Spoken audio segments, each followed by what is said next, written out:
interpretation rooms, you can start recording. Just give this a moment.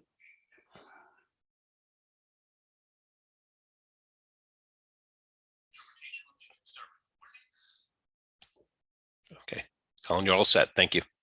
Okay, thank you. And good evening, everyone, and welcome to tonight's meeting of the Finance Committee of the Norwalk Board of Education. It's February 9th. We have myself, Colin Hostin, Committee Chair with Diana Carpio, Kara Bakey, and our fellow board member, Janine Randolph, also in attendance. We also have our finance staff and our superintendent. So we're going to go ahead and get started tonight. Calling to order, starting with a review and approval of the minutes from our January 12th meeting. I'm going to see if Diana and Kara have any changes or comments to the minutes. No, I do not. Okay. If there are no changes, is there a motion to approve the minutes from the January meeting? Motion. Thank you, Diana. All in favor, please say aye or raise your hand. Aye. Okay. Minutes are approved. Moving right along, we do have an opportunity for public comment tonight. I don't know if any of the attendees are interested in making a public comment. If you are, please raise your digital hand and we'll ask you to unmute.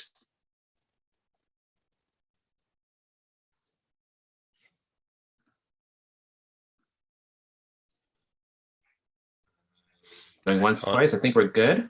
Yep. Okay. Then we'll move right along into our agenda items for tonight, starting with an update on the 2022-23 operating and capital budgets.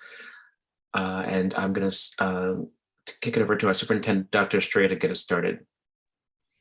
So good evening, everyone, and thank you for allowing me to join you today. I know Mr. Asmani is the one that takes the lead in this committee, but I think it's important as we continue to immerse ourselves in conversation regarding the 22-23 budget that we take a moment to kind of further discuss with our families where we are in the process and also highlight for our families, the areas that are of concern to us, particularly given the current proposed budget by the city CFO of only 3.75%.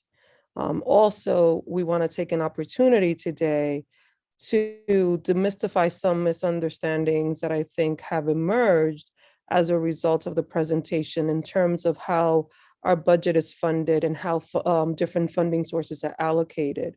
And most importantly, provide some context to the board, the finance committee, and hopefully also to the larger board around how funding resources are allocated, and most importantly, what is the overall impact of those funding resources for the city at large, and most importantly to our schools. I have to preface that when we talk about the budget, we think about numbers, and in the end, what people sometimes fail to realize that our budget represents children, our budget represents the future of our city, our budget represents the opportunities that we afford our community to continue to thrive and succeed. And I have to preface that as we engage in this conversation today, because a lot of that is lost in translation when we start talking about getting the resources that we need to continue to effectively support our students. Our supports don't only consist of what we need to do for our children, but they also consist of what we need to do for our staff and our personnel that have engaged in quite a challenging year, actually 2 years almost at this point. And yet they have come in, day out to ensure that our students continue to thrive and succeed in the midst of this pandemic, and continue to, with a lot of effort, work really hard to make sure that our students have the resources to continue to achieve despite many of the social emotional challenges and the learning loss that has taken place as a result of the pandemic. I I apologize also for want to interrupting preface, you, Dr. Estrella. I just wanted to note that Sherelle has been able to join the meeting, and if we could promote her to a panelist, that'd be great. Just did. She should be joining momentarily. Oh, thank you. Okay, sorry, Dr. E. no problem. I think it's also important to preface that when we receive upper ESSER dollars, they were intended for the purposes of enhancing programming and providing additional supports and resources to mitigate some of the challenges that were created as a result of the pandemic. The way we were funded last year, where we were flat funded, really inhibited us from being able to enhance programming and innovate to continue to effectively support our children. And although we did the best that we could, there was a lot more that we could have done if we would have at least gotten the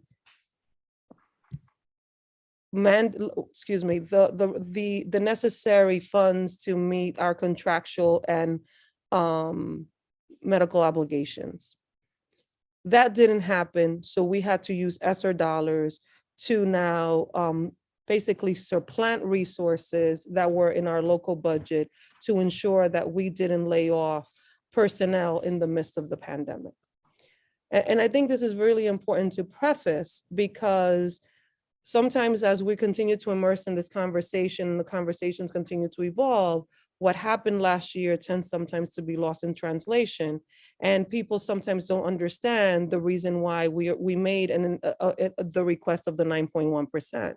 And part of that is because we're trying to mitigate what happened last year to ensure that we have the resources so that when the ESSER dollars are completely depleted, we don't wind up in a situation where we would have to engage in massive layoffs at all levels of the organization because of the fact that now these dollars don't exist and we have not systematically and strategically this year and next year addressed that to mitigate. There is also a rhetoric that, oh, you guys added additional personnel to the district, particularly our reading math interventionists, and in some cases, additional school counselors and social workers. Well, ESSER allowed us to do that. That's what ESSER was meant to do, was to bring in additional interventionists, to bring in additional supports so that our children would have what they needed to accelerate their learning, but also most importantly, that we continue to support their social emotional needs. And one of the things that we were hoping to do was enhance the social emotional needs of programs for our students. Unfortunately, we weren't able to do that because we had to focus on making sure that at a fundamental basis, schools had guidance, social workers, school counselors, and at least one interventionist per school to support the needs of students. And even then, that wasn't enough, because when you look at every school, the proportionality of need looks different from school to school. And in some places, we might need 2 to 3 interventionists, but because of the constraints that we have, we could only bring in 1. I'm elevating this before Mr. Asmani goes into the conversation, because I think it's important to put this at the forefront of the dialogue, because ESSER was intended to accelerate, to enhance, to further elevate our students by enhancing our programs, not to supplant programs, which is what we wound up doing. And we were the only district in our region that was flat funded. And as a result of that, right now, we're playing a balancing act to make sure that we can continue to afford as best as possible what students need. And not getting what we are requesting this year is going to inhibit us further in being able to effectively continue to support our students. Because if we have the right resources, we can continue to enhance our social emotional programs. We can continue to enhance our academic portfolio for those students that need additional interventions, as well as those that need additional acceleration of learning as well. We want to continue to enhance our magnet programs so that students have diversity of choice around programming. We want to make sure that our students continue to have our athletic programs, which is one of the things that we really pushed for last year and now is at jeopardy for us to lose. So we want to make sure that as we continue to have these conversations, that we put this at the forefront of the conversation. And finally, one of the things that we talked about was the importance of bringing to South Norwalk a school of excellence, a school that would really effectively serve students that for years have not been served the way that, in what I've heard, and I'll say it in the context of what I've heard from many community members, the way they deserve and the way that they are entitled to be educated. So we created this incubator model to ensure that as the school is moving forward to and getting closer to being built, that we are slowly growing and developing the school, its culture, its foundation, its philosophical approach in very thoughtful and careful ways. And this is not being funded. We can say that we want the best for South Norwalk and its children. And then when we have an opportunity to fund the inception of a school that we're looking to ensure that is of excellence, then we're not putting the resources where our mouth is. So I'm hoping that as we engage in this conversation today, not only do we provide deeper context to our families in terms of the important for us to advocate for our students, but also to broaden your perspective in terms of the urgency behind making sure that we are funded in a way that would allow us to mitigate what happened last year, and also to allow us to continue to do the important work, the work of our children, which are the future of Norwalk. I'll turn it over to Mr. Asmani. Thank you, Dr. Estrella, for those opening remarks. And again, thank you, members of the Finance Committee. So I am going to attempt to share my slide.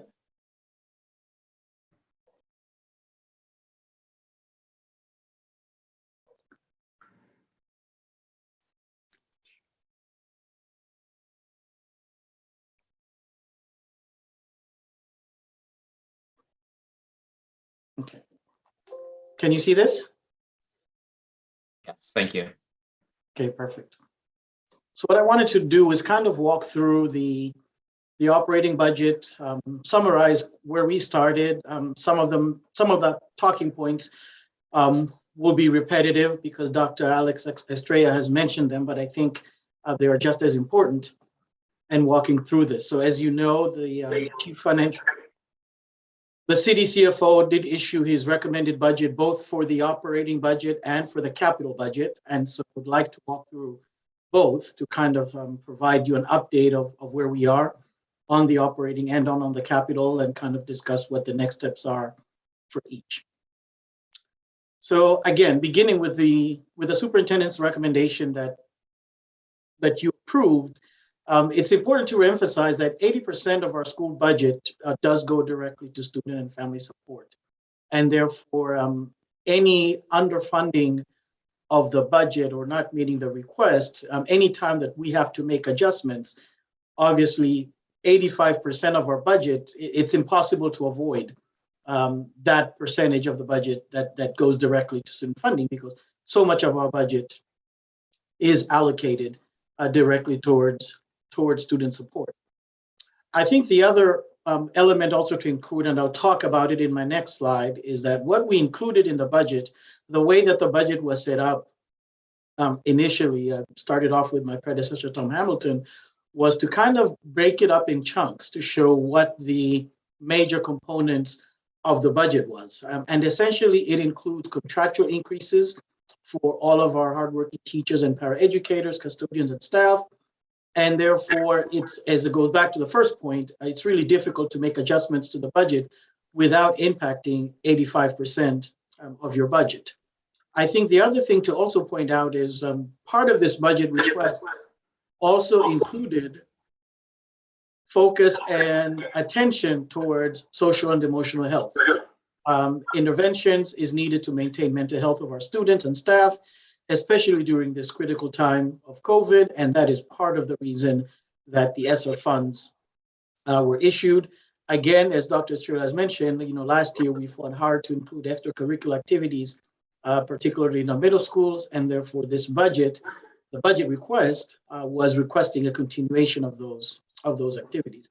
And so any reduction that needs to be made moving forward, it will be difficult to not impact any of these. So I'll first begin on the capital budget side. The city CFO made his recommendation, I think it was last week. The cabinet members and department leads, we did make a presentation to the chief finance officer, and we also presented to the planning and zoning committee on our budget. And if you recall, our total budget request for fiscal year 23 was 3.4 million. It included about 600,000 for security enhancements, $500,000 for the air conditioning program, 200,000 for curriculum materials, 1.4 for instructional technology, 250 for capital replacements, and 400 for fuel tanks, and 125 for district vehicles. And I believe at the last meeting, we went into great detail, the components of that, so I won't do that again tonight. However, if you see on the next column, what the CFO recommended relative to the capital budget was there was no appropriation recommended in this fiscal year for this enhancement to security. The air conditioning was left whole at $500,000. However, curriculum and textbook materials was reduced to 100,000. You recall a big portion of this was our enhancement of the IB program and going into the middle school levels. And so a big portion of these curriculum materials and textbooks were related to that. So that's been reduced by half. Instructional technology was brought down from 1.4 to $500,000. As you recall, during the past 2 years of COVID, our instructional technology was really the medium in which our children receive their education. And therefore, this budget request was in anticipation of continuation of that program and some of the great initiatives that we've built up throughout the years. And then capital repairs and equipment, you recall that the city had initiated this program a couple of years back, and the city side and on the Board of Ed side for our facilities to set aside, as you know, our facilities are old. And so this plan had been in place where we set aside 250,000 annually to be used for just ongoing maintenance. A boiler breaks here, a roof needs patching here, a carpet is torn here. So these were these small one-time fixes that are not necessarily capital projects, but it's just taking care of our aging infrastructure. And so this had been in place at that level for quite some time, but this year that amount has been reduced. There was a project for fuel tank replacements. As you know, we've been going to our schools and replacing some of our aging fuel tanks. I believe this was for 3 upcoming schools were scheduled to have their fuel tanks replaced, and that's what that 400,000 was for. And then there was funding for a district vehicle. Again, as I mentioned earlier, you'll see that there are a couple of sections, couple of approvals and boards that are still going to meet to make their recommendation, but this is just an update of where we are. So the initial request was 3.4. The city CFO's recommendation is 1.2. The Planning Commission is going to be hearing some presentations tomorrow, and I believe they're going to be making their recommendation the following week. And then we will have the mayor's recommendation and the BT's recommendation. But we only bring this up because there are other bodies that still haven't acted on our request. And it is our hope that they will kind of take a further review of this and somewhat make attempts to make us whole, because these were much needed capital requests. I'd like to stop there before I go into the operating budget, just to hear if there's any questions on the capital budget.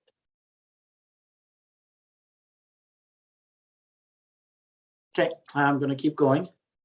So shifting to the operating budget, as Dr. Estrella mentioned, the total operating budget is 280 million. A component of that is tax dollar funded. There is a component that's grant funded, and there is a component of that that is funded through food services, primarily through federal grants.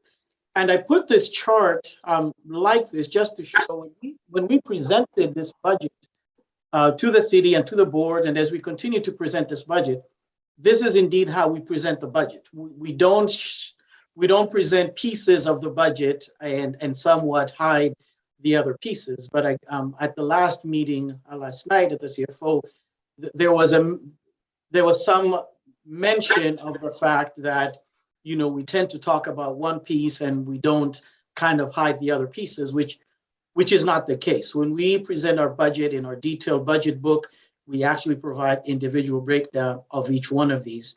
And it is important to point out too that this is what it costs to educate our children. We are fortunate in that of this 280,000, we rely only 227 from the city, but we're able to leverage resources from the federal funds and from state funds to make our budget.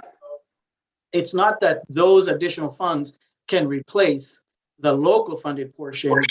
That is the total request for us. And that's how we've presented it in all the years. And I wanted to highlight what some of these grant programs are and what they do. So for example, and this was pre-COVID, so this is not counting any of the COVID dollars. This is just how, and not just our schools within the state of Connecticut are funded and what the grant dollars do. So we have about $5.5 million in school readiness. This is grant funding to provide preschool access to children in school readiness communities, of which we are one. So what this means is because we get this $5.3 million grant, we do not need to rely on local tax support to fund school readiness to this extent, to the extent of $5.3 million. We are also a priority school district. And that means that we've been designated as a district and working on improving student achievement and enhancing educational opportunities, including early reading and intervention programs. So we received $3.3 million as part of the priority school district funding. Now, what that means is, had we not received this money from the priority school grant, it does not mean that we would necessarily stop early reading and intervention programs. We would have to figure out a way to still do those because these are services that are needed. So the fact that we receive these grants is a good thing, and not any way supplanting or excess or largesse on our budget by using funds over and above what we get from the local dollars. This is really leveraging the power of the state and the federal government in enhancement of these programs. Additionally, we have the excess cost grant. This is partial reimbursement for specialized learning students whose costs exceed 4.5 times the per pupil expenditure for general education, and therefore we get reimbursed for those additional expenses. Now, that does not mean that if we did not have the excess cost grant that these expenses would go away. We still need to have specialized learning services, and therefore these funds would either have had to be funded by local tax dollars or some other way. And then we are also an alliance district, and so we received $2.5 million in alliance grants, which is investments in the 33 lowest performing districts, and we happen to be one of them. And therefore, this is something that we're recipients of. But having not receiving these funds, we would have to find a way to make this also work.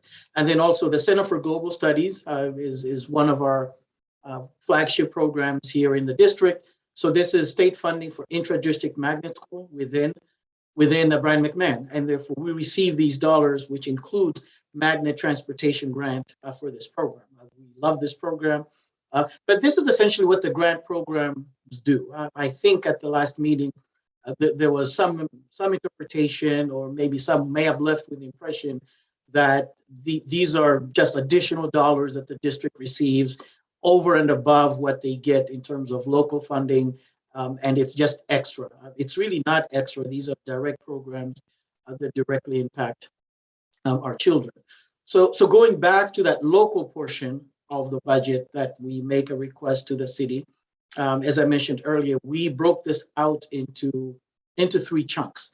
So the first chunk was that the recommended base increase that 4.5%, this really just addresses contractual obligations, our bargaining units, and so forth.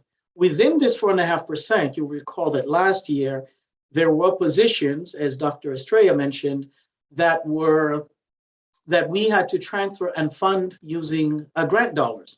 So those are not included in here. So those were not even part of this base. So this is the base at that 0% funding level, not including those grant funded positions that for the second year in a row now, we may have to continue to fund those through the grant. So that's not even included here. And then the other piece is obviously we've talked about the Summer Neighborhood School and how we can ramp up that newest school in South Norwalk. And there was $1.8 million allocated for that. And then the last piece was, again, addressing that ESSER funding, because as Dr. Estrella mentioned, ESSER funding was not meant to make up or replace local funding.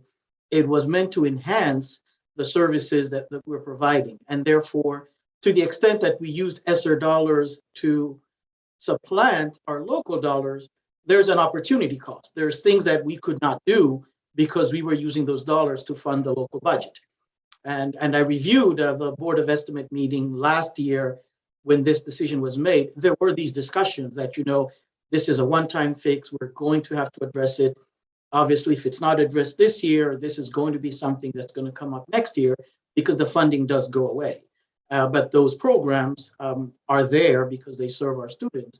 And so short of coming up with the funding for those programs, and the board and the city is going to have to make some tough decisions on the future and the outcome of those programs that would have been in place for 2 to 3 years when that decision-making time comes.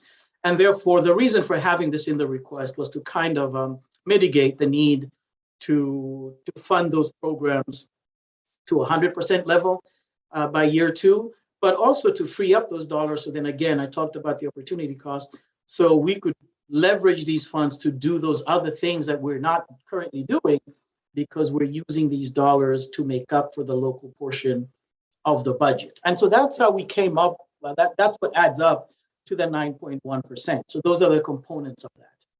So now going back to the recommendation that we received and we're reviewing, obviously, if you relay back to the slide that I just referenced, the 3.7 does not even address that base budget that I mentioned, which already excludes a segment of positions that were supplanted on the grants. So even after taking those positions out, those positions being on the grant fund, the remaining portion of the budget that was approved does not even meet that base portion of the budget. Again, I talked about the Sono incubator. This budget obviously does not provide resources to do that. So again, tough choices are going to have to be made by the board if this is in fact the end result and we have to get to reconciling the budget and meeting these needs. And then again, the budget does not address the one-time use of the ESSER dollars. It was our hope that we would get to a point where these items would be addressed this year and not kick the can down the road another year or two to address it. So that's kind of where we are in a nutshell, how the city, the current recommendation sits in relation to the Board of Ed. So the other thing I wanted to talk about, because at the meeting last, I think the last night and the night before, the city CFO, my colleague, and I told him I was going to do this, and so no offense, Henry, but I did say that I did want to counter some of the method in which the budget was portrayed. I think because Henry spent, Mr. Dakovitz, I'm sorry, spent a lot of time slicing and dissecting the Board of Ed budget, which was nice, and it was nice that we're getting that attention. But I think it's also important to look back at how do these budgets really compare on an equity level? And that is looking at this on an apples to apples comparison. In my previous role with another community, this is how we presented the budget. And I was on the city side working with my colleague on the Board of Ed. We wanted to show the operations to operations comparison and taking out some of those non-departmental expenses or charges. And so in this scenario, so you see that the city budget, just like our budget, is broken down into functions. And so the top section of this budget are the individual operating departments. So these are the people, the services, the core services that the city provides, similar to the core services that we provide. And that is truly an apple-to-apple comparison. You're comparing core services to core services. So on the city side, if you look at the CFO's recommended budget compared to the approved budget, the city operational budget, the recommended increase is 4.9%. Compare that to the Board of Ed operational budget, apples to apples, our relative increase is 3.7. Those are the two numbers that I would use to compare if we're talking about an equitable distribution of resources. The items below are overall expenses, but are not truly operational. So you have debt service. Debt service happened to go down 4.4% this year, a function of, just like your mortgage, it's just a function of time. It happened to go down. Employee benefits, again, happened to go up. But again, these are not truly operational expenses. However, because the overall increase of these non-departmental functions, this 2.3%, is being combined with the 4.9%, is when you're able to say that, well, on the city side, we're only going up 3.6%, whereas the Board of Ed is going 3.7%, because the city computation is blended. It combines operational expenses and non-operational expenses. So it's really not an apple-to-apple comparison. And so I wanted to share this with you just as we're having these discussions, and the narrative that, you know, the city or the Board of Ed is getting a higher increase relative to the city, because in terms of an operational or looking at it from an equity perspective, I believe that is inaccurate, and this is how most communities would show it. In fact, in other communities, these non-departmental items would not even be part of the general fund. Many communities have a separate debt service fund. Communities have separate employee benefits fund, separate pension fund, and a contingency fund. So they're not even part of the operational budget. And so I wanted to highlight that because I think it's important to provide context. And I think we were talking about the other day, demystifying the budget, especially since we spent a lot of time describing the Board of Ed budget. But I think for the Finance Committee, and as we talk to the full Board of Ed, I think it's important to have context and perspective on this.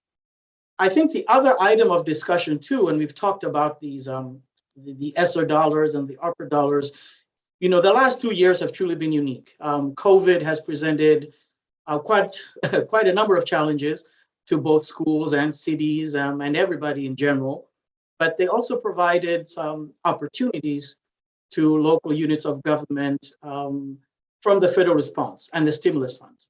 And so this is a chart that I'm replicating that was used by the CDCFO to kind of show how the federal stimulus impacted our local community. So in total, this is what we've been eligible. We haven't received all of this because some of this is provided in phases. Some of this is you draw down on a reimbursement basis.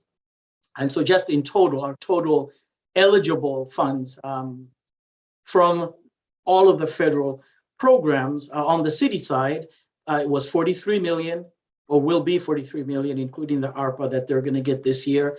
And then on the Board of Ed side, it's about 45 million. So you'll see it was almost a 50-50 split in terms of federal stimulus resources afforded to the city of Norwalk.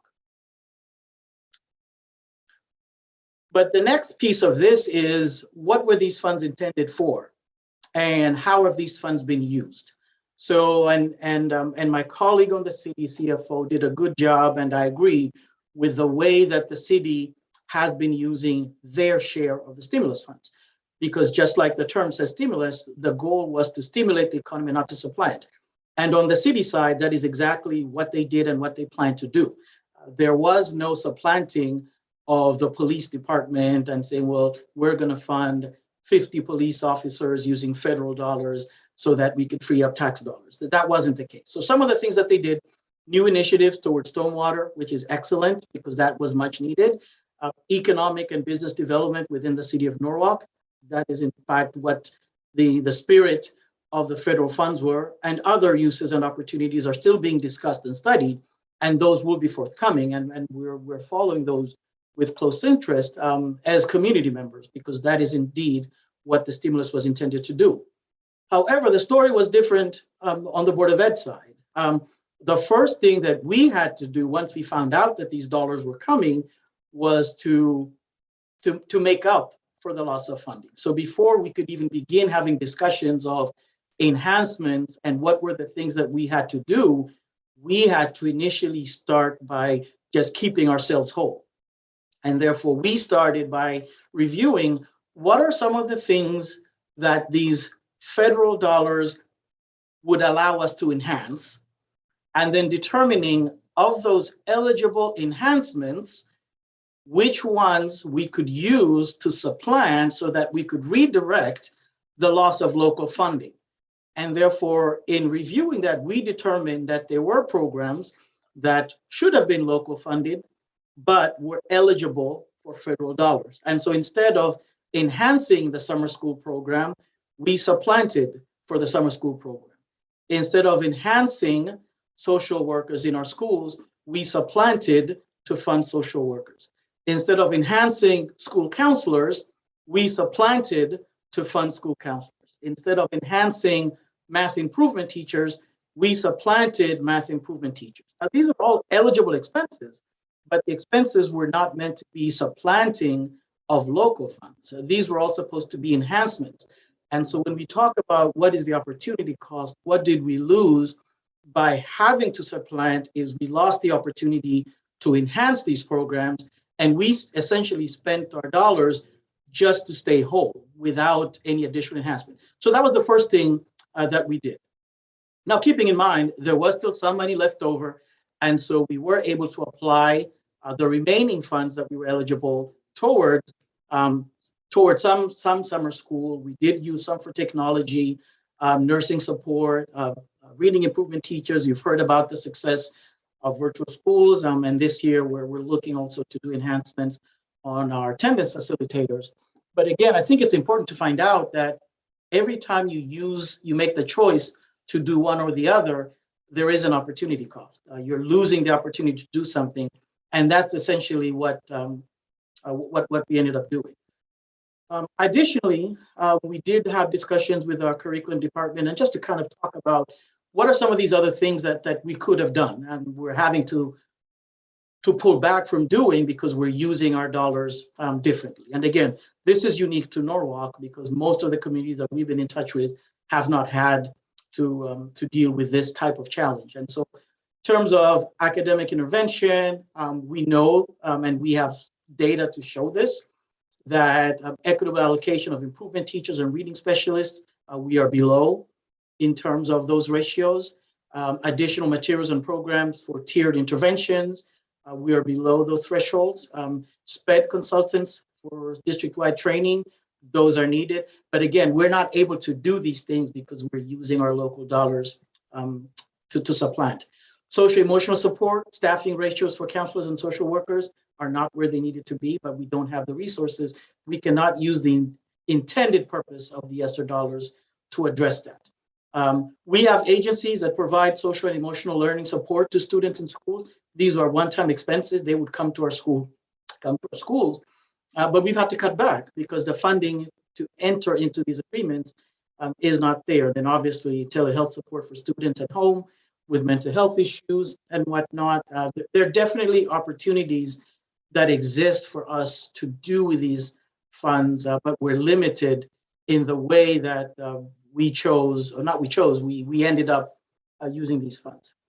So that's the discussion on the ESSER funding. The other thing I wanted to talk about, because it was mentioned last evening and the evening before, was these rollover funds that for some reason the Board of Ed has X number. I think the example was we had $204 million last year that we spent, but we rolled over $4 million. And somewhat in doing so, it was intentional that we over requested money so we could have money left over. And that is indeed not the case. The rollover process One, it's in state statute. Connecticut general statutes allows Board of Eds to roll over up to 2% of the rollover budget. But this is not unique to the Board of Ed. As you can see here, last year, and even when we do roll over, it's not an automatic rollover. We put a list together, we go before the Board of Estimates and Taxation, and it does require their approval. And so it's not a unilateral rollover of funds that's determined by the superintendent or the CFO or the Board of Ed for that matter. It is a decision that's made by the city as a funding body. So last year, we did indeed roll over $3.7 million in that, but there's a story to that. Part of the reason we did that was because we had ordered quite a bit of technology equipment last year, but due to the supply chain issues, those items we could not take delivery of those items in the year that they were procured, that they were bought. So we had the money, we bought the money, but we bought the goods, sorry, but we were waiting to receive those goods. And by the time the year end rolled over, we could not charge those costs to the prior year. And that's how the auditors determine when you can charge things. So as a result, because the money was there, we went to the city, we made the case, we itemized the list, and we were able to roll over $3.7 million of items that had already been purchased, but just couldn't be delivered in time for us to close out the year. So that was the story behind that. There wasn't any shady math or pre-planned underspend so that we would have money left over. These were indeed bought during the year, but just couldn't be delivered. And the same story happened, not just unique to us, other communities, but it also happened to our counterparts on the city side. They rolled over 1.8 million for the exact same reason. That they had expenses there were some delayed sales tax expenses due to the tax sale that didn't occur in that year. They had money budgeted to do it, but the sales tax, the tax sale didn't occur that year. It was planned to occur this year. They had money budgeted. That was requested to be rolled over. They had laptops that were back orders, just like we did. That was rolled over. There was the Equity Justice Commission. There was funding left over there was funding budgeted last year for that. That was a need. The program hadn't been in place. That was rolled over. Mayor Summer Youth Program last year, annually, we have that program. Last year, because of COVID, that program could not happen. The funding was there. It was requested to be rolled over to this year because hopefully we can have that program this year. And then there were some other things, but essentially the rolling over of funds, and I put this on the top of the slide, it's not gamesmanship, whether the city does it or the Board of Ed does it. It's actually good stewardship because these funds are appropriated for use. You have them available. You've identified a purpose for them. And rather than going back the following year and requesting a new appropriation, we and the city in this regard, our managers, are being good stewards and saying, we have the money. We don't need additional funding next year. Let's just use this appropriated money. We've already taxed for it. It's there, use it next year.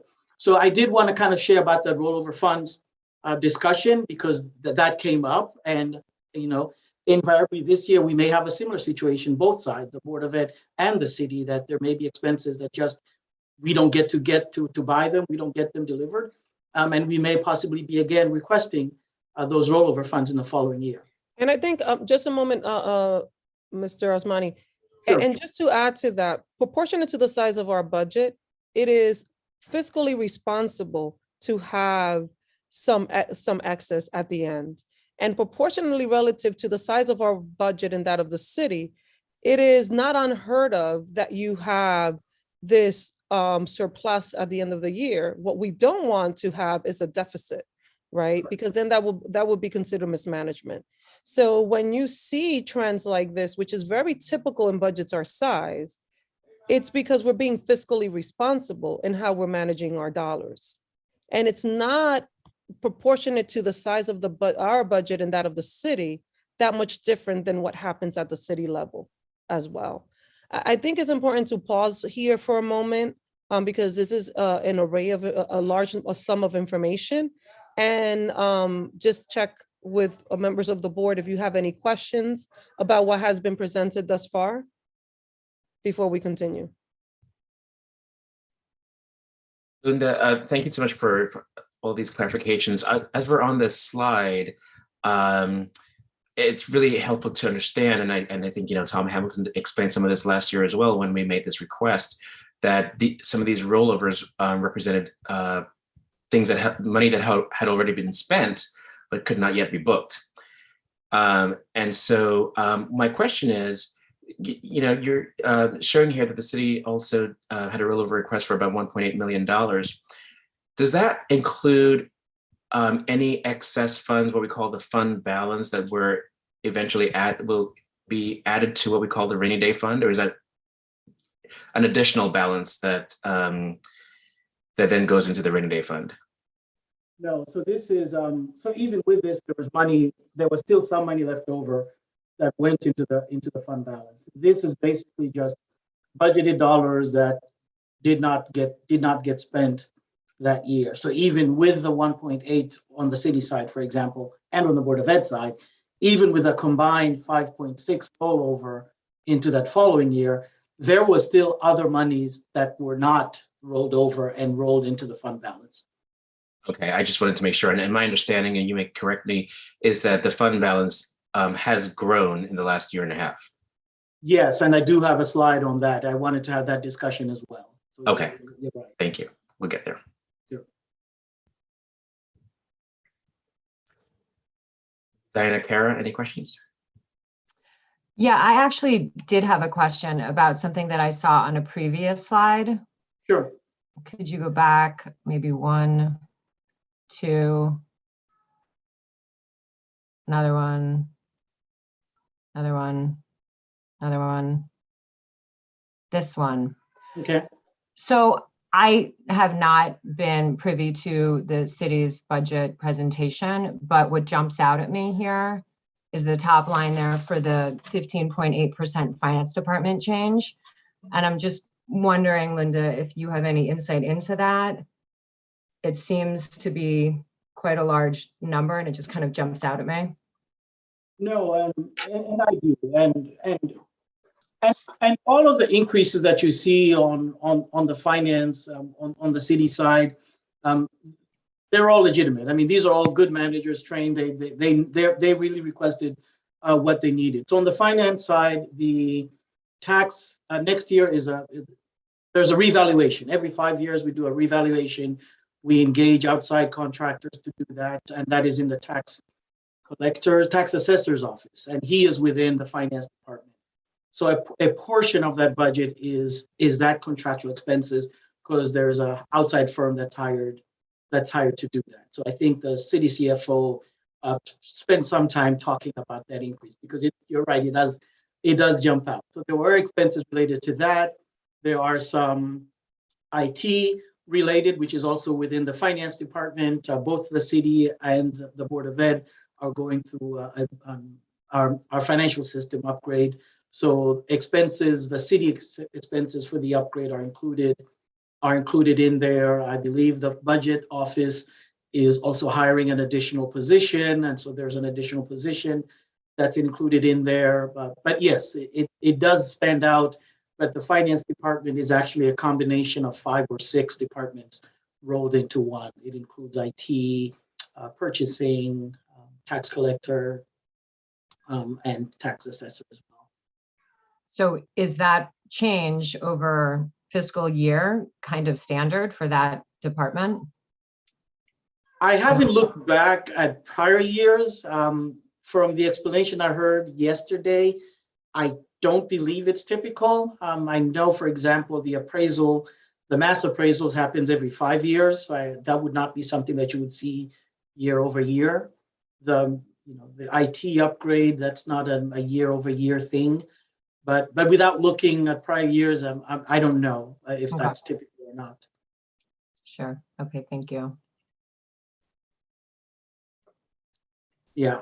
But again, I think to highlight this slide, and I'm glad that we paused on this, again, it is just looking at that equity issue, right? The 4.9 compared to the 3.7, when you're comparing apples to apples, and not saying that the needs within the city side are unnecessary, but there are also needs on the Board of Ed side as well that are equally valuable and important to the communities we each respectively serve.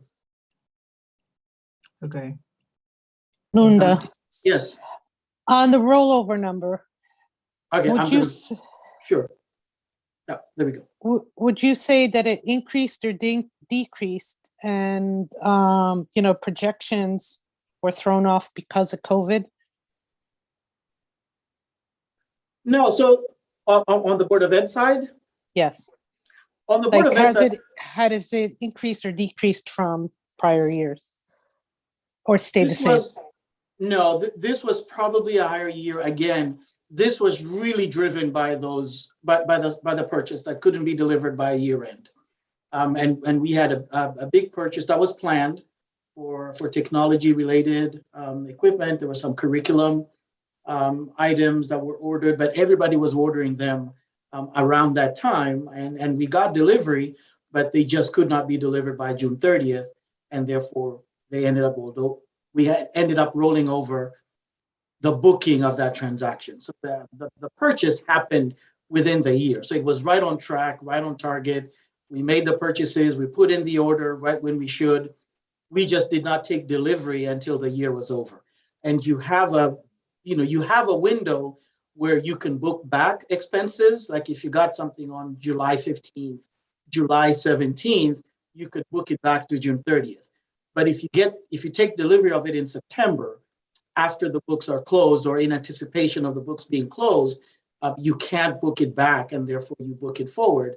And therefore, that's why we requested the funds to roll over so that when they were booked, the funding was there and we were not hitting the next year's fund because this item wasn't budgeted in that following year. But I also think, Diana, to your question, this number is not very different than prior years, right? In terms of rollover numbers. It was actually going to be a lot smaller if the orders came in on time relative to the previous year. If you look on average, and we can pull that data for the board, and we can present it on Tuesday. This is a typical amount that winds up. Right. Well, that was my, thank you for answering that, Dr. Estrella, because, that is the biggest question right now is, you have people out there that really believe that the Board of Education is hiding funds. And that was my question exactly. If it's been the same number over and over again, it's nothing new. And they can actually go back and look at that. And we can provide that context as well in a later presentation, because it's not that different from prior years. This is Kristen. Just as a frame of reference, the prior year was 3.1 million in the carryover request. And it's truly just an accounting gap change year to year. Thank you, Kristen. Thank you, Dana and Kara. Before we move forward, Linda, I wanted to make sort of one comment / clarification. When on the slide that talks about some of the ESSER funds, clearly they were meant to add enhancements for the added challenges of instruction during the pandemic. And we had to use some of them to supplant local costs. You mentioned that we were able to add some enhancements academically and on the socio-emotional side. One question I have, and then a comment, is I know that we have an expiration date for the last, for when these funds expire, which I think is in 2020, early in the fiscal 2024. Yes. And I also want to just, I'm saying this as a clarification, is that when those funds were allocated and that expiration date was set, I think at the time, I certainly for myself, I think at the time, a lot of folks thought we would be more past the pandemic at this point. And so I also want to clarify, when people talk about the ESSER funds and we're supposed to use them to enhance pandemic learning, I think that we should also clarify that the pandemic has lasted longer than most people anticipated. And so some of those needs will exceed the expiration of those ESSER funds. Is that correct? That is correct. And Colin, if you recall last year, one of the things that we did particularly to bring the interventionist in, was we reduced the magnet program dollars by approximately $1 million last year. And other programs were reduced to make sure that we had the reading math specialists that most of our schools needed. So we were very cautious about making adjustments within our own programs to bring in other programs that most schools needed at a more significant rate than others, right? So making those adjustments, and then on top of that, looking at ESSER dollars and hoping that we would have been able to utilize those dollars to really further enhance many of the things that our parents talk about, is the need for additional social emotional supports.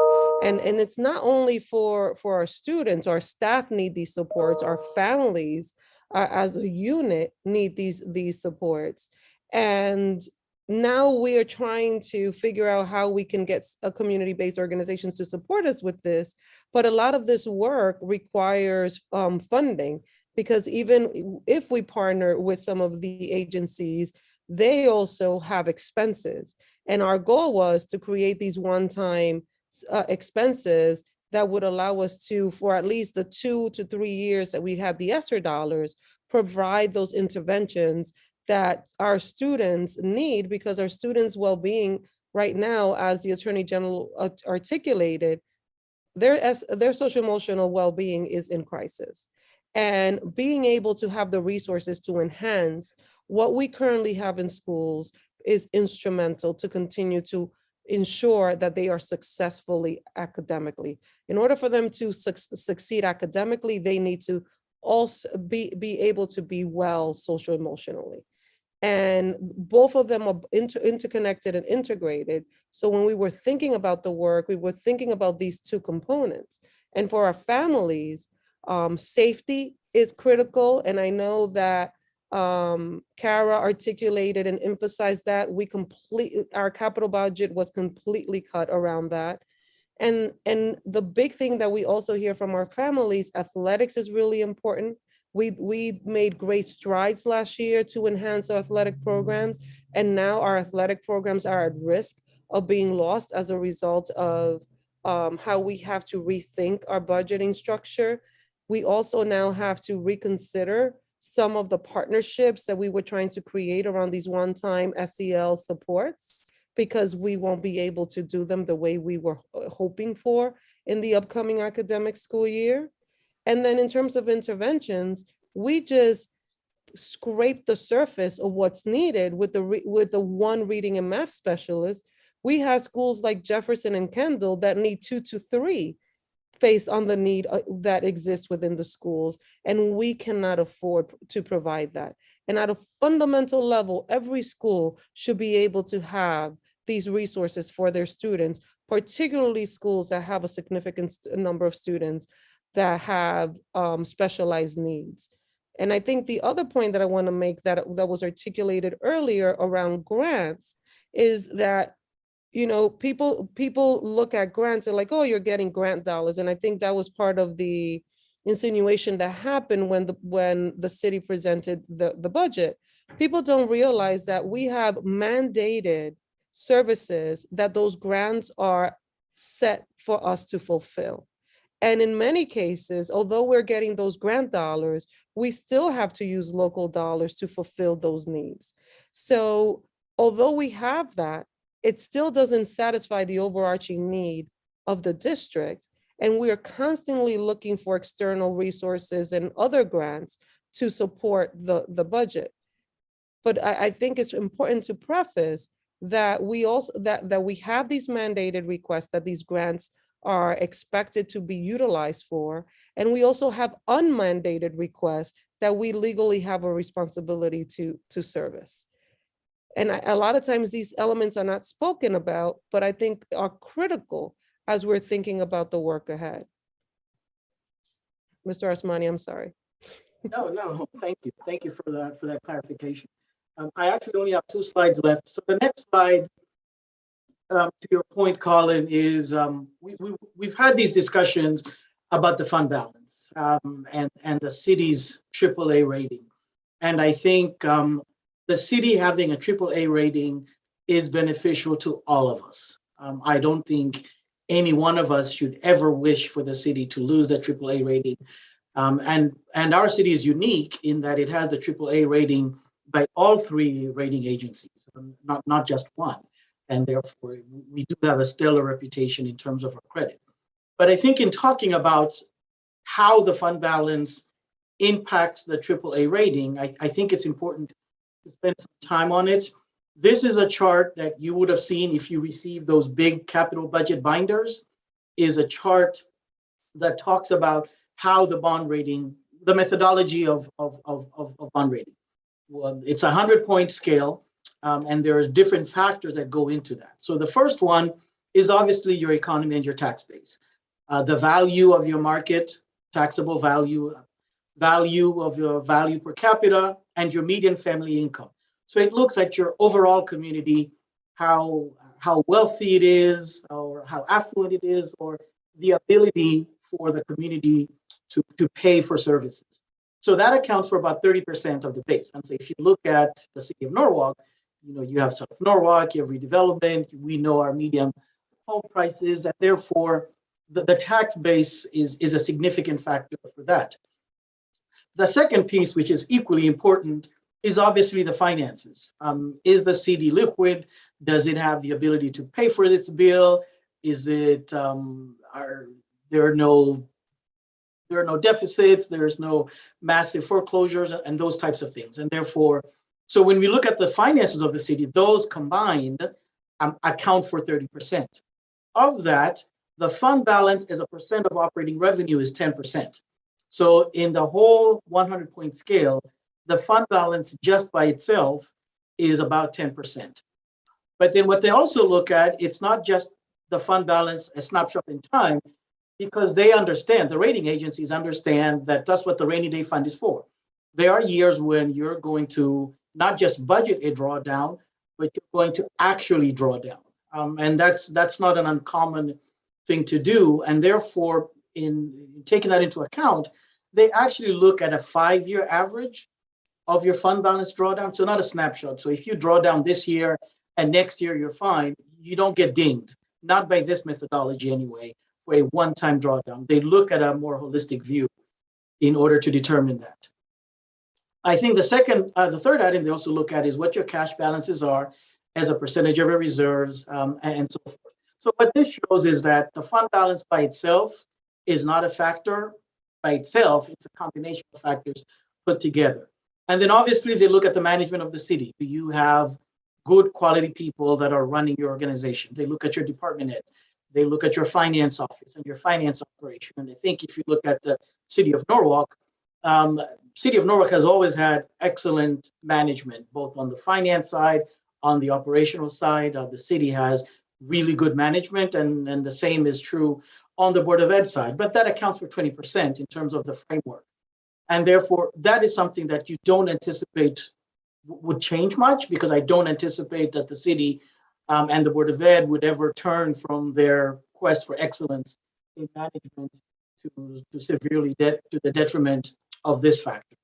And then the other thing that they also look at is in terms of management of finances is, this is actually factor 4 is actually debt management, is direct debt as a percentage of your value and those types of things. So it's a number of factors that all taken together determine what your rating is. So no one thing. And therefore, a CFO walks away, your credit doesn't get dinged because the CFO walked away.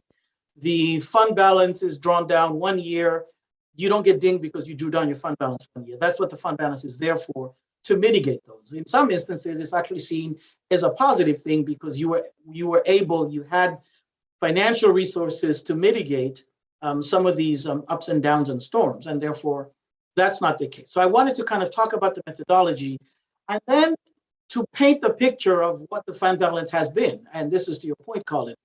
And so if you go back fiscal year 15-16, the city ended the year with 47.36 million fund balance. Last year, it ended with 72.4.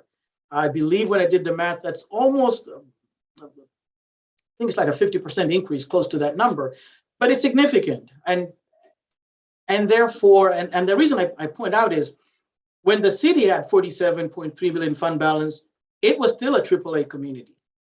It did not lose its AAA status because it had 47 million. And therefore, when you're sitting at 72 million in fund balance, to have, even when it was at 58.4 last year, it was still a AAA community. And therefore, to say that a one-time drawdown in fund balance would severely impact your credit, I think that that's inaccurate in some regards. I think it's a combination of factors. But again, what this shows me is good stewardship. I think the city has been good stewards of fund balance. As my colleague, Mr. Dakovitz said, he guards it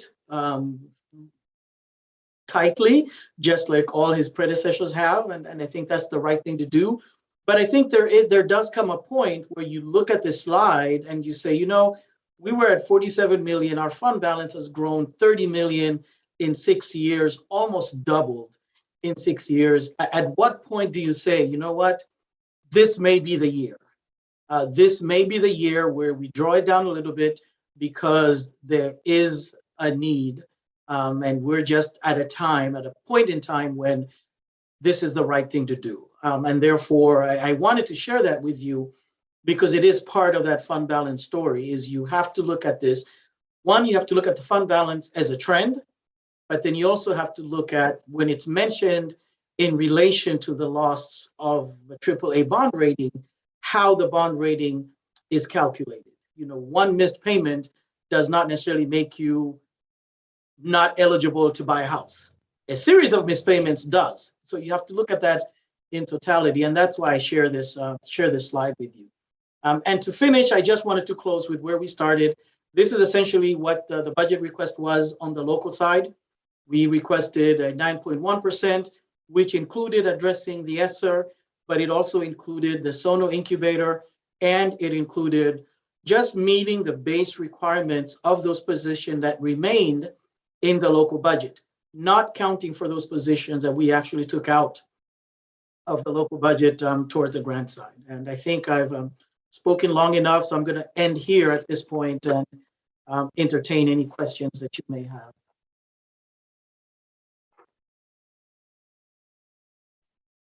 Thank you so much, Lunda. It's really helpful to get this clarity. I know some of this can, for me at least, I don't have a finance background, you know, be a little complicated when we talk about the AAA rating.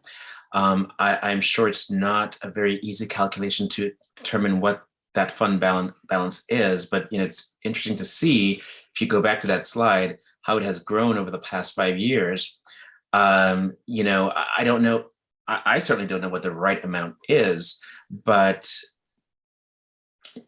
you know, I see this and I say to myself, well, gosh, you know, this, you know, in a very simplistic way, represents $72 million in excess tax receipts. Is that oversimplifying it? Over time, not over time, yeah, not in 1 year. But yes. But I mean, you know, at some point, you know, I think some of this money should, you know, I think be reinvested into our taxpayers through our public institutions like our public schools. I agree. Linda, I'm not sure if you said this, apologies if you did, but is there at any point in this timeline that we're looking here that Norwalk was not at a AAA rating? Like when the drawdown? I'd have to go back. I know at least in this time frame that I'm displaying here, it has been a AAA. I can ask. I can go back and ask the city CFO when we attain the AAA rating. But I think we've had this for some time. I think at least 10 years. Okay, thank you. And yeah, I just wanted to echo what Colin said, which is that reinvesting in our community and in particular our schools, I think is critical when it comes to affecting other aspects of the value of our city, such as real estate. And my mom was a real estate agent in Greenwich for over 20 years. And, she always said that, most of her clients were coming to that city or that town for the schools and for the value of those schools. And so I think that that's something that, we can't lose sight of.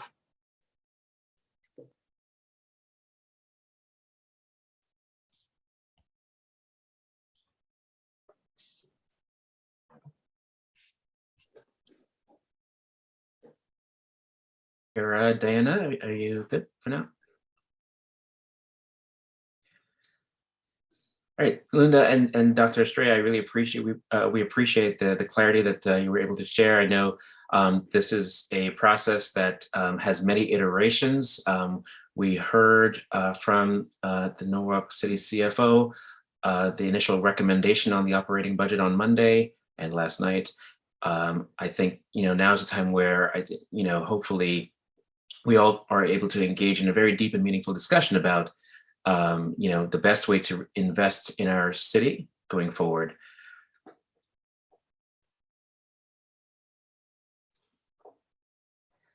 And just for the benefit of any community members who may be tuning in, just keep in mind that there are multiple steps to come in this process.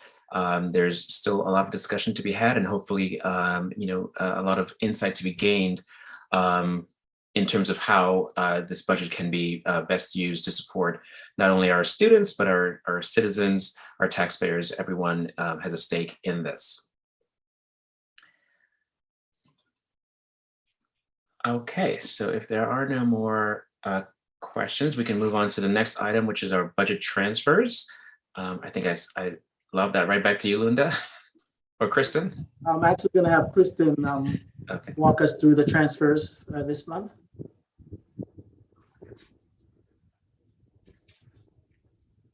And you should have those. We emailed. I don't know if you want me to put them up on the screen, but Sure, if you have them handy.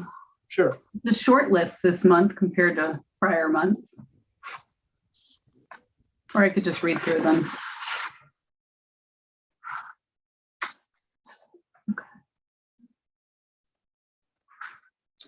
Can you see that? We're just seeing your list of files there, Linda. Okay.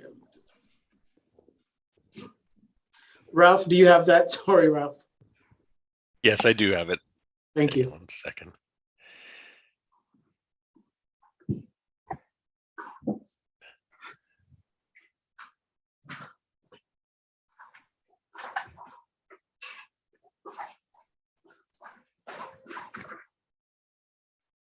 The 4 transfers you'll see here, a few of them are typical.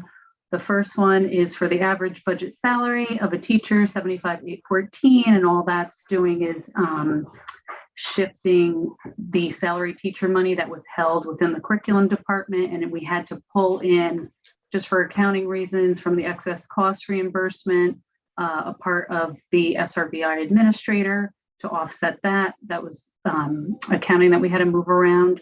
The second one had to do with shutting down one of the PCNs in the special education district-wide fund and creating a new position for Marvin due to IEP directives for an RBT that was needed. And we have the PCNs listed there as a reference.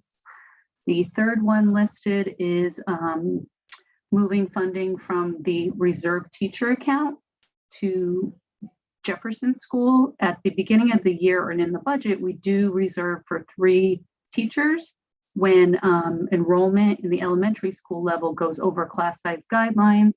In this case, the enrollment in this grade was 24 and class size guidelines is 22.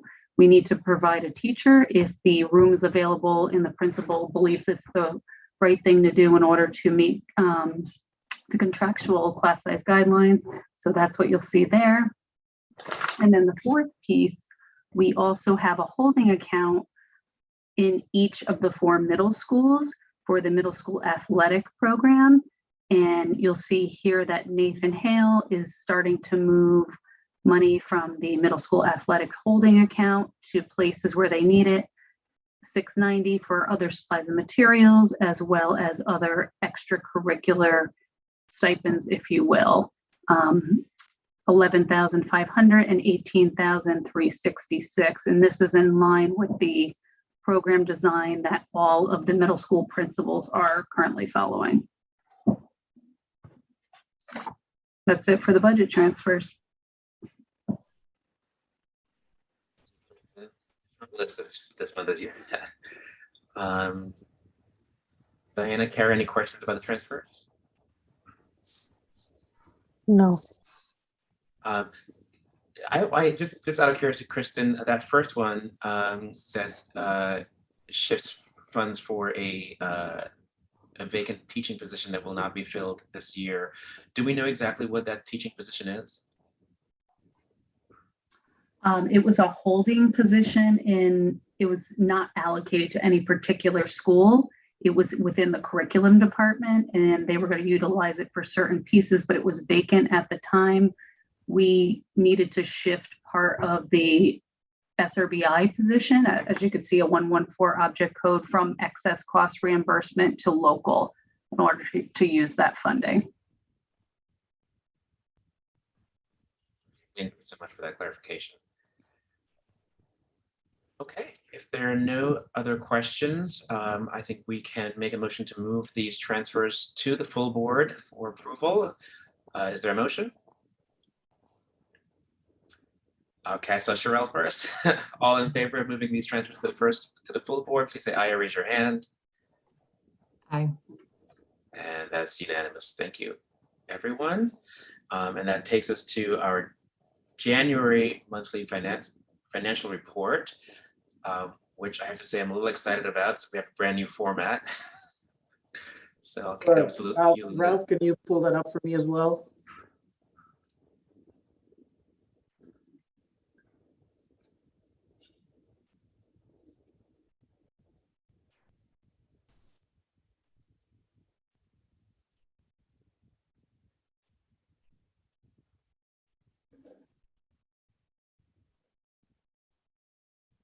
Ralph, all right.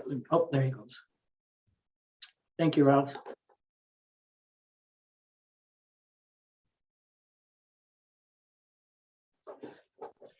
Thank you, Ralph. If you could minimize the toolbar on the right. Yep, thank you.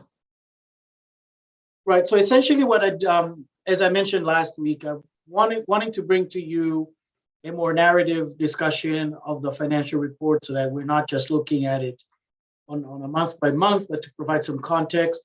We start off with the introduction, what the budget was at the beginning of the year, some definitions. The intent of this report is that not only is it a report to be read by the members of the Finance Committee and the board, but we are going to start posting this on our website. So individuals that have interest to learn more about the Board of Ed and our funding and our financial affairs, that they can access this in an easy to read format to just provide some context. And so the first part is kind of just an introduction, talks about when the budget was approved, what the annual budget is, a brief description of the budget objects, and how the budget as a component, similar to the discussion I started off earlier, that pie chart of the different funding pieces, the grant budget, the operating budget of food services, just providing some context. And then as you scroll down, Ralph, we start having some of discussion of those three big chunks: the general fund, what the general fund is, and what it is as a percentage of the total budget. This year, it was about 83% of the total budget. Year to date, we're at about 101 million budget. And then we have a discussion of the grant program, historically, how the grant is funded. We're about 30% federal, 70% or 69% state. And we do have some private donations that we account for under grants, which is about 1%. And then the last piece, which begins on the second page, is the food services section. And then this is really monies that flow from the federal government for our food programs, not just during school, but also the summer food program is also accounted for within the food services fund. So that provides some context. And then this third section is this chart is one that you also receive in the previous report. Just looking at those major object categories, what the historical actual has been, where we are on the original budget, adjusted budget, and then where we are year to date, and then where year to date is relative to where we would have been last year. And then just a percentage of the overall budget spent. And for this instance, this is as of January, we are at 47%. So we're halfway through, more than halfway through the year. But as far as spending, we're at about 47% of the spending authority for the year. And then below, I provide a brief analysis, same information, kind of drilling down, talking about salaries. We're at 62% year over year. It's about a 2.5% decrease, as I show in the narrative. And then I explain why did it decrease by that amount. And again, this goes back to the discussion. Last year, we had all of our positions funded in the general fund. That's why we were at 64.2 million. This year, because we moved positions out onto the grant side, so we would anticipate to have a smaller salary expense on the general fund side because we're funding positions outside of the general fund. And that's why year to date, we're spending less this year on salaries compared to last year in the general fund. Those expenses are obviously picked up on the grant side because that's where those positions are now funded. So that's the format and the layout, and I provide a narrative description. I'm going through each one of these and what the drivers are for each one. But I still provide you the detailed sheets with individual line items that you've been receiving for some time. I know some of you like to go into the details and just to kind of see trends and so forth. So this is the layout of the report. Ideally, if you have time to kind of read it beforehand and maybe use this time for follow-up questions. I don't really intend to kind of read through the report during the meeting, but just to answer questions and to highlight some things. Talk about the food services budget and where the food services is relative to last year. But that's in essence, the financial report. But overall, we are where we would anticipate to be this year. I don't see any issues that come up in terms of funding. We're paying our bills on time. The funding from the grants is trickling in as we would anticipate. We don't get all the funds up front. Some of these are on a reimbursement basis. You incur the expenses and then you get reimbursed after the fact. But that's kind of the purpose of putting this format in this fashion. But I'm open to change. If it provides value, I will keep on doing it. If you'd like to see some enhancements to it, I'm open for feedback. Or if you want to scrap it all together and go back to how you used to receive reports, I would not be offended, and we can do that too. I just want to provide you what is most helpful for you as the committee and as the full board as you make decisions about funding and resource allocation. I love this new view. That's all I have to say. It's user friendly. It's easier to follow along, and thank you. I was actually going to say, can we scrap it all together? No, okay. I won't be offended. Whatever No. you need. I think it's great. I actually think having some of the narrative already there pre-answers many of the questions that we would have come up with by looking at the detailed numbers anyway. So it's very efficient. I think it's very accessible. Anybody watching or following along the meeting in the community can read through it and really understand a lot about how our finances are going. So I really appreciate that. The only thing I would maybe suggest is just a suggestion is, perhaps at the beginning, I'm just double checking to make sure I didn't miss this, is when we look at the percentage of the budget spent year to date, it might also be helpful to just, for context, know the percent of the fiscal year that has already been elapsed and the percent of the school year, so that it's something that has helped in the past in terms of giving us some broader context, and that could just be something in the introduction, perhaps. Sure. We can add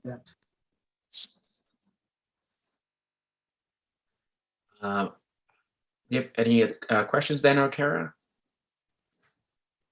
No, just that I appreciate the visual representations of the charts and graphs. So thank you. Absolutely. And I'm sorry, I keep, Sherelle, I just want to make sure if you have any questions or comments as well. Did not mean to not include you earlier. I think Sherelle may be in transit as I know she had to join on her phone. Linda, just for clarification, for the it's great to see the different funds broken out like this. So the food services fund is any portion of that funded from the local budget or no? No. Okay. Well, let me back up. There used to be a time when if the food services fund ran a deficit, and Kristen can correct me on this, we would transfer funds from the local dollars into the food services fund. The past couple of years, that hasn't been the case. Obviously, last year with COVID, there was additional funding from the federal government to provide meals for students. Used to be at one point, it was like a sliding scale, and now it's like meals for all. And so there's funding for that. And then also enhancement to the summer feeding program, which we funnel through this fund as well. But there have been times in the past, if it was to not it's supposed to be self-sufficient fund. If it wasn't, it would get some subsidy from the general fund. But for now, it hasn't. Great, thank you for that. And then this may be a premature question, but I know under professional and technical services, one of the things that motivated the effort to outsource some of our custodial services was the idea that it would say it resulted in cost savings. And I see that that line is up 5% over last year. So I just don't know if there's some of those savings have not been realized yet. I know it takes time. These things happen over time. So it's two things, and I think maybe Kara may have brought this up at the last meeting. So when the custodial services were board employees, those expenses would be picked up on the salary side, not on the professional services. And so now that it's a contract, we're not seeing those expenses on the salary side, we're seeing those expenses on professional services. But if you would like to see an analysis, we can provide an analysis of what, year-to-date food services salaries, what they would have been or what they were, compared to what we're spending on the contract. We can definitely do that. No, I think you're right. You just reminded me, this question came up last month. So that increase is offset by a bigger decrease in salaries. So Correct. Yeah, thanks for that. Okay. Okay, that's all I had. And so if there are no more questions, I want to first thank Linda and the entire finance team, Dr. Estrella, all the staff tonight. Thank my colleagues Kara and Diana and Sherelle, and Janine, thanks for being here as well. And to thank everyone who in the community who was able to attend this. I think this was a very insightful and meaningful meeting. Again, we do have multiple steps in this budget process to go. I appreciate the interest and engagement we're getting from the community. I think it's only helpful, as Dr. Estrella pointed out earlier.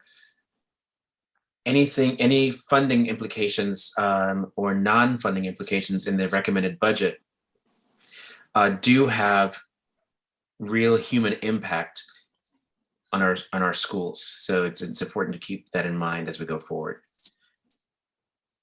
So on that note, at 7:31, I want to just say thanks again, and we will adjourn the meeting. Have a good evening, everyone. Thank you. Good night. Thanks, everybody.